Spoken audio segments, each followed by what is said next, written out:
Hi guys, I'm David with Media Unlocked, and today we're going to be doing a review of the MonoCam. It is in the Flycam family. Other well-known Flycams are going to be the Glidecam. It is probably the most well-known Flycam. It's what most bigger name YouTubers would use is the Glidecam. But I have found the MonoCam here, and I really like it. To me, it is a little bit better than the Glidecam because some of the features it has.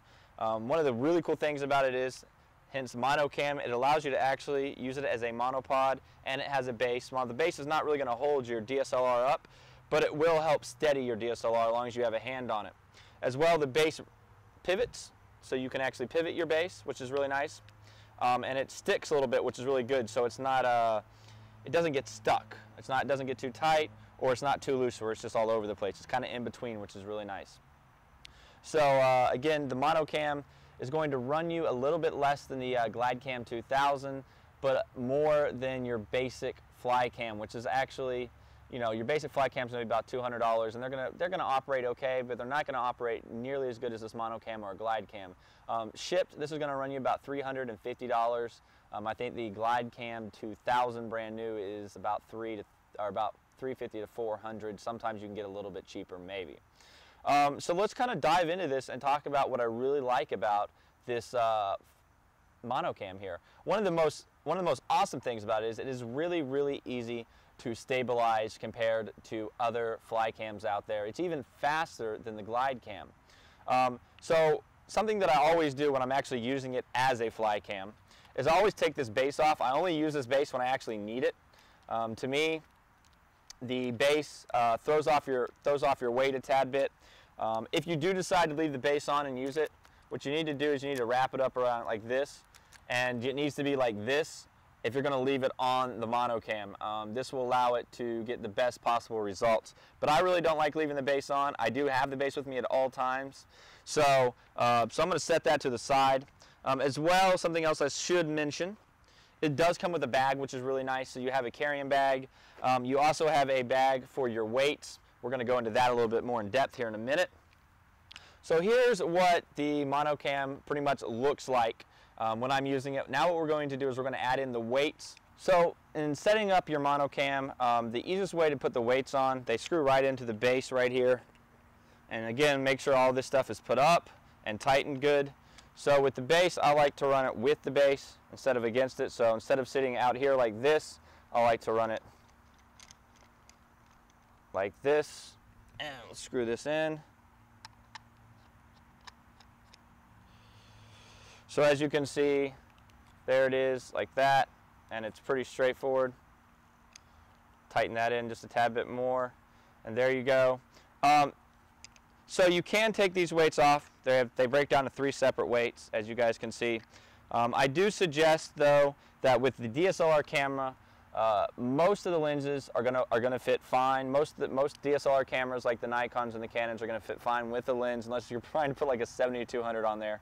But your basic, you know, 18 to 55, 50 millimeter, 10 to 22, you're not gonna have to worry about the weight. This is all you're gonna need. This is the weight that you're not gonna have to adjust this weight at all. It's going to be perfect for you guys, and that's one thing that's really nice. With the Glidecam system, it's going to take a lot longer to measure it and get your weight set up. With this, the weights are really pretty well set up. Now, I don't know with actual video cameras that are not non-DSLR cameras, I don't know how they're going to function. So one of the nice things as well with this MonoCam is the way they set up the drop test, the way you're able to adjust this. What you can do is you can take this little piece, and what it allows you to do is go, once it's loosened up, you can go up and down here. So this allows you to do your drop test a little bit easier. With the Glidecam system, it allows you, it doesn't have a monopod in it, but the way the Glidecam system is set up, it allows you to bring your rod up and down like this to help get your drop test right. So this is much easier than that as well. Let's work our way up to the top, to the base. You have a quick release built in, which I really like. Again, Glidecam does not have a quick release base built into theirs. Over here on the right, you have control of moving it forwards and backwards. As well, behind that control, you have a way to lock your camera in. And over here to your left, you have the back part. You are able to move it side to side. And up here in the front, it's a lock to make sure your camera doesn't come out, and mainly what you can do is you press this button and your quick release plate comes right off. As well, on the side there are numbers, so you can actually remember where you exactly had something set up. So if I have, let's say, a Canon T2i with a 10-22 on it, and I know that it's perfectly balanced if I set it right at 1. Well, guess what? I'm able to measure that out, figure out what my 1 is, and I can actually balance this considerably faster. So now what we're going to do is I'm actually going to throw a camera on here real quick. I'm going to show you how easy it is to set up your drop test. It does take a little bit longer. One, I'm newer with this Flycam or the MonoCam. I'm newer with it, so I can't balance it as fast as I'd like to, but I'm getting faster with it. And I'm going to show you how to do the drop test. And then we're going to actually show you some footage. Other really nice aspects about the MonoCam that I haven't mentioned yet. It's a carbon fiber body. It weighs 2.3 pounds, and it can hold up to 5.5 pounds.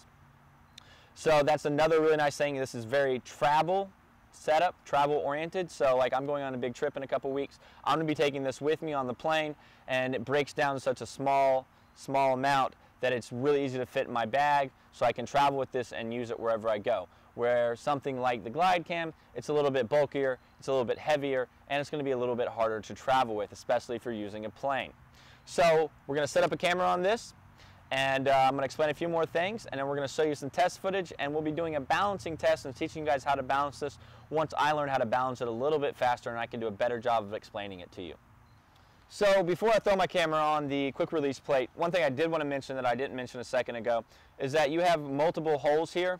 So this is one more way of balancing it. This does take a little bit longer, but most of the cameras I have found when I'm using the DSLR, especially the Rebel series Canon, if you're looking way back here at the 5, you go 3 up from the far left, and I find putting your screw right there is the best way to balance your DSLR. I put it in a few other holes and it doesn't balance as easy.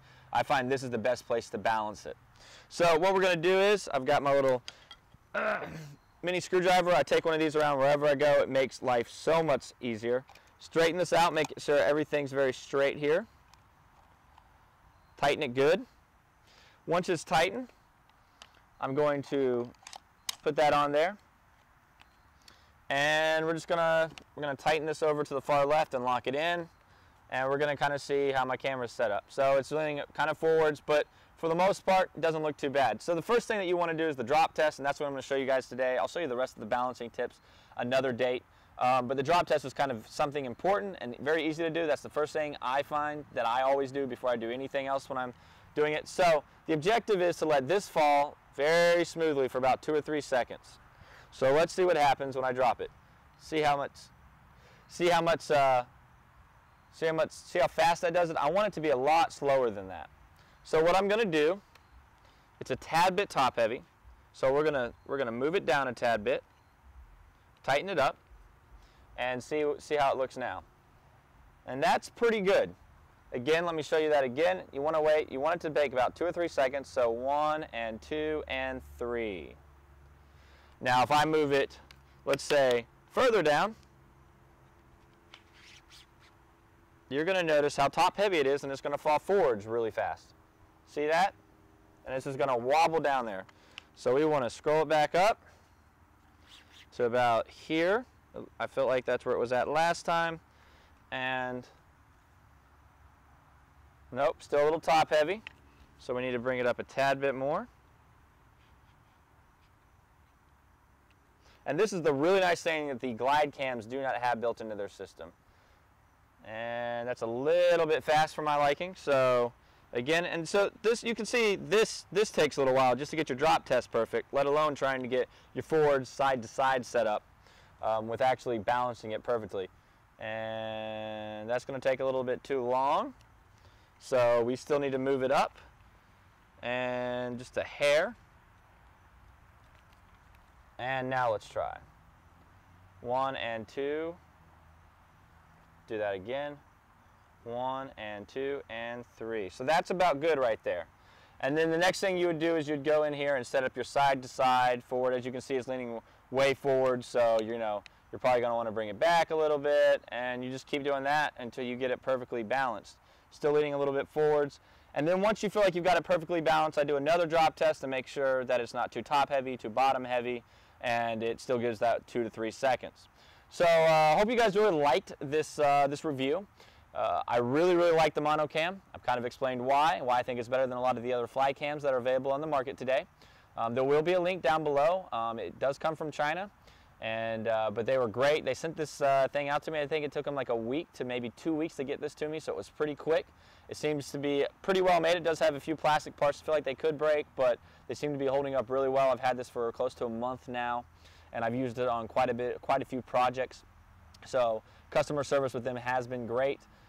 Anyways, there will be a link down below to their eBay channel, or the eBay setup. So if you guys would like to order one of these, you know, you can do that. Feel free to ask any comments or anything like that. Enjoy our little video after this of showing you guys of us actually using it. Check us out on Twitter at Media Unlocked, Facebook at David D Images, and of course our website will have a really nice write-up on this on our blog at MediaUnlocked.net. You guys have a great day. Enjoy the footage.